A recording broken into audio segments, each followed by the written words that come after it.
Alors une histoire de GDR se différencie principalement des autres histoires de par le fait tout simplement que les PJ, ceux qui vivent l'histoire, ne sont pas que de simples spectateurs. Oui, ils sont en effet aussi acteurs. Et comme le disent beaucoup d'acteurs professionnels dans la vie réelle, on met toujours un peu de soi dans un personnage que l'on incarne, en plus de placer quand même une sacrée quantité d'énergie pour pouvoir le faire vivre, ce dit personnage. Ce qui implique donc que cela va bien au-delà d'une simple préférence de personnage que l'on pourrait voir dans un film, dans une série, dans un livre, dans un jeu vidéo, puisque là il s'agit bien du personnage des joueurs qu'ils ont créé eux-mêmes avec leurs petits doigts et dont la personnalité est directement issue de leur imagination et de leur créativité. Mais avoir un personnage qui diffère de soi-même ne fait pas tout en JDR, non, sinon cela reviendrait à simplement jouer un simulateur de vie. Car oui, après tout, ce que l'on recherche et ce que l'on veut en tant que joueur au sein d'un JDR, c'est le dépaysement. C'est des choses extraordinaires qui pourraient arriver à notre personnage qui ne pourraient pas arriver dans le train-train de la vie quotidienne. Après, libre à vous de si vous désirez de faire un JDR métro boulot dodo, où votre personnage va vivre une vie quotidienne déjà barbante.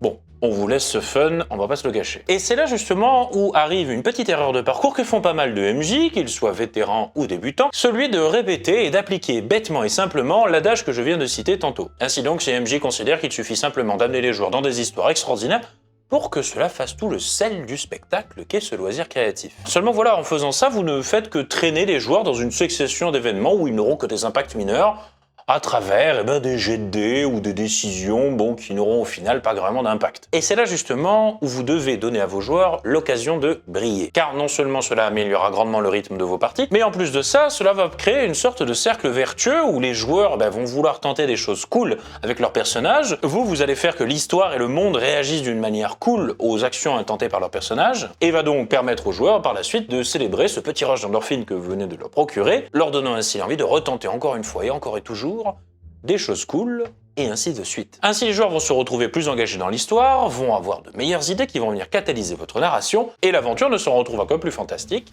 Bref, c'est gagnant pour tout le monde. Mais alors comment faire, vous allez me dire? Comment faire pour faire briller nos joueurs au sein de notre jeu de rôle? Et c'est justement ce qu'on va voir au cours de cette vidéo, avec 3 petits conseils pour pouvoir voir comment faire briller vos joueurs au sein de votre jeu de rôle et votre histoire, de votre aventure que vous souhaitez leur conter. Sans plus attendre donc, vous connaissez la fameuse rengaine, on va commencer par le premier point.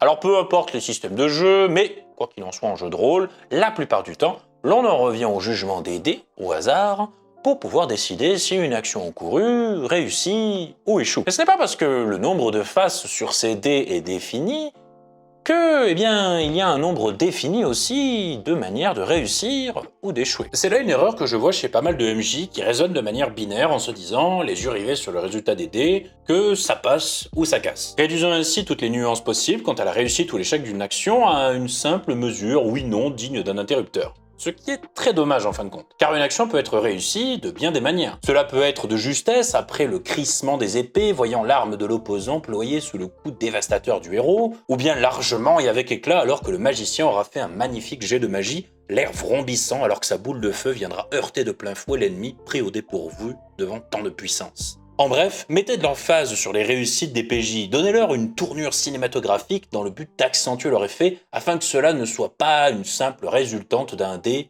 mais bien quelque chose de vivant. A noter que cela ne se limite pas qu'au combat. Si c'est un jet de savoir par exemple, faites une légère rétrospective de comment le personnage aurait pu apprendre par le passé cette fameuse connaissance. Ou bien si cela est un jet de perception, appuyez dans votre description l'acuité hors norme de ceux qui ont su être aux aguets pour déceler ce détail qui s'apprête à changer la suite des événements. Toutefois, il peut arriver que les dés ne soient pas en faveur des PJ et que, malheureusement, le résultat énonce le fait qu'ils viennent d'échouer dans leur action qu'ils viennent de tenter. Et c'est là une petite erreur que je vois aussi, c'est pas mal de maîtres du jeu, c'est celle de considérer que l'échec, voire même l'échec critique, est tout simplement une action qui n'a pas réussi et qui réussira peut-être la prochaine fois, mais qui là du coup se solde simplement et bêtement par une perte de ressources pour le joueur en question, que ce soit des PV, des points de mana, des points d'endurance, des points d'action, etc., etc. Mais là encore, hélas, c'est oublier toutes les nuances que l'on pourrait accorder à un échec. Au même titre qu'il y a plusieurs manières de réussir, il y a aussi plusieurs manières d'échouer. Sans pour autant vous répéter tout ce que je viens de dire concernant les réussites,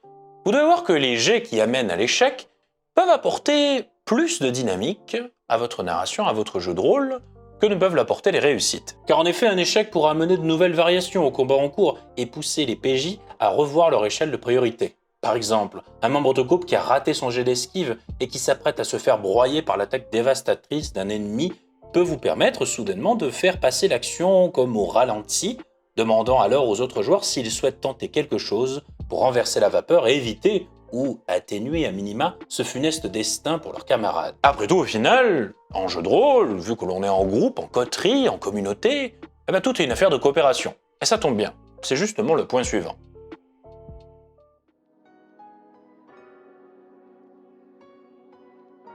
Alors là, je trouve que c'est un biais qui a plutôt bien fait son petit nid, que ce soit dans la manière de me jeter des MJ et de concevoir une histoire, que dans le comportement des joueurs quant aux obstacles à outrepasser dans une narration ou dans une aventure. En effet, ce léger biais, c'est de concevoir les actions des personnages des joueurs comme des éléments, des actions indépendantes qui ne peuvent pas interagir les unes avec les autres. Ainsi donc, les actions encourues sont une somme d'éléments qui arrivent sur une piste d'initiative les uns après les autres et qui n'ont pas d'impact les unes sur les autres, quoi qu'il advienne. Hormis quelques petits points de règles de là de ci dispersés comme ça, comme par exemple le fameux et célèbre prison tenaille. Le souci en faisant ça, c'est qu'en segmentant les actions des joueurs, sans vraiment qu'il puisse y avoir des vases communicants entre ces dernières, tout simplement, vous segmentez aussi la narration. Pire encore, vous n'encouragez pas du tout la coopération. Et quand je dis segmenter, ce n'est pas qu'uniquement au point de vue des règles, c'est aussi au point de vue des descriptions que vous donnez à vos joueurs. Car là encore, vous perdez en nuances, mettant de côté dans vos descriptions toutes ces petites opportunités sur lesquelles d'autres joueurs pourraient venir à rebondir pour renverser la situation en cours. Je prends comme exemple plusieurs personnes qui viendraient attaquer le même boss. Si vous indiquez que l'attaque lourde du chevalier en armure fait vaciller l'adversaire quand elle vient de réussir avec éclat, sans pour autant lui appliquer de malus en termes de règles, peut-être que vous insufflerez l'idée au reste des membres du groupe de profiter de ce vacillement pour tenter de faire perdre l'équilibre au dit ennemi, plutôt que de venir lui porter un énième coup à la suite de leurs camarades.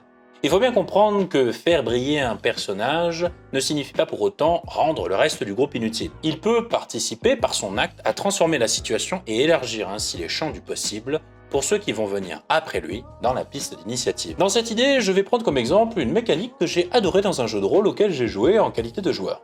Night, la geste de la fin des temps. Dans ce JDR typé horreur, épique, science-fiction, il y a la possibilité de gagner des points d'héroïsme lorsque les PJ tentent des actions héroïques. Cela étant laissé à l'appréciation du maître du jeu. Au bout d'un certain nombre de ces points, les PJ peuvent alors les dépenser pour entrer en mode héroïque, ce qui veut dire que la personne qui passe dans ce dit mode devient le centre de la scène en cours et que ses alliés vont l'aider à accomplir un but qu'il s'est fixé au préalable en venant le seconder tour à tour dans sa tâche. Petite parenthèse, je vous conseille par ailleurs, si vous souhaitez appliquer cette technique dans votre jeu de rôle, de demander à chaque joueur de choisir au préalable une musique héroïque que vous passerez quand l'instant décisif se présentera. Effet garanti. Et c'est ça que j'ai trouvé très fort dans ce jeu de rôle. C'est le fait de concevoir l'héroïsme, non pas comme une lumière qui viendrait faire ombrage aux autres membres du groupe, mais bien comme une flamme vivante qui vient insuffler un acte coopératif qui marquera leur épopée d'une pierre blanche. Car après tout, que cela soit dans l'échec ou bien dans la réussite, les grands héros ne sont jamais seuls.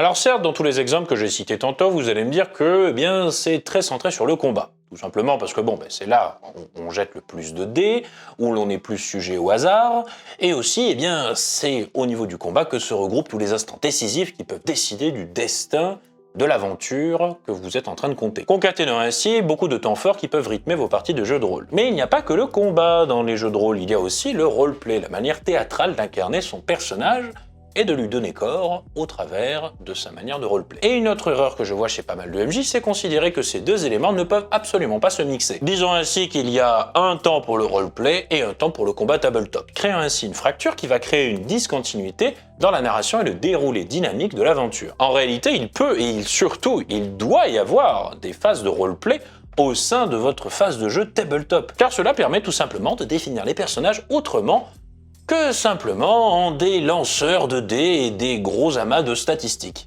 Car je vois beaucoup de maîtres de jeu qui ne rebondissent pas sur les petits moments de RP apportés par les joueurs qui souhaitent coller à leur personnage tout en voulant lui donner de la profondeur, même dans les moments d'adversité. Ces maîtres du jeu évincent alors toute opportunité d'inclure du RP dans la phase tabletop et préfèrent se concentrer sur les dés tout simplement. Ce qui est, encore une fois, est fort dommage. Car si un joueur fait l'effort de prendre des décisions qui vont à l'encontre de ce qui paraît logique en termes de tactique pure, perçue d'un œil extérieur, assis sur une chaise autour d'une table, dans le but de rester cohérent avec le roleplay de son personnage, Il faut aller dans son sens et ne pas le snober. Je prends comme exemple un paladin dont le vœu serait de protéger les faibles et qui va préférer courir à la rescousse d'innocents en détresse plutôt que de partir à la poursuite du grand méchant dont tout le monde rêve la mort au sein de l'aventure. Ou bien un samouraï respectant le Bushido à la lettre qui va laisser son adversaire reprendre son sabre après qu'il ait été désarmé dans une passe d'armes mortelle. Bref, ce genre de scène qui contribue à passer d'une bête scène de combat à un instant de tension dramatique unique en son genre. A noter que si vous partez dans cette idée, il ne faut pas attendre les bras ballants que les joueurs viennent apporter leur touche de roleplay, que cela soit dans les phases tabletop ou non d'ailleurs. Non, il faut favoriser cela. Mettre en place un terreau fertile où ce genre de scène pourra fleurir et se verra aller dans le sens de l'accomplissement d'un chara-design. À vous donc, le maître du jeu, de placer ces innocents en péril sur le chemin du paladin, ou encore de décrire le sabre qui se plante dans un champ de roseaux battu par la brise sur un soleil couchant. Car c'est cela au fond ce que les joueurs veulent. Que leur personnage évolue, change, se transforme au fur et à mesure des expériences, des obstacles, des embûches qu'ils vont devoir surmonter. Et c'est l'assemblage de tous ces petits détails qui forge une grande épopée que l'on a tous envie de rendre meilleure encore et toujours, que l'on soit joueur ou que l'on soit un maître du jeu.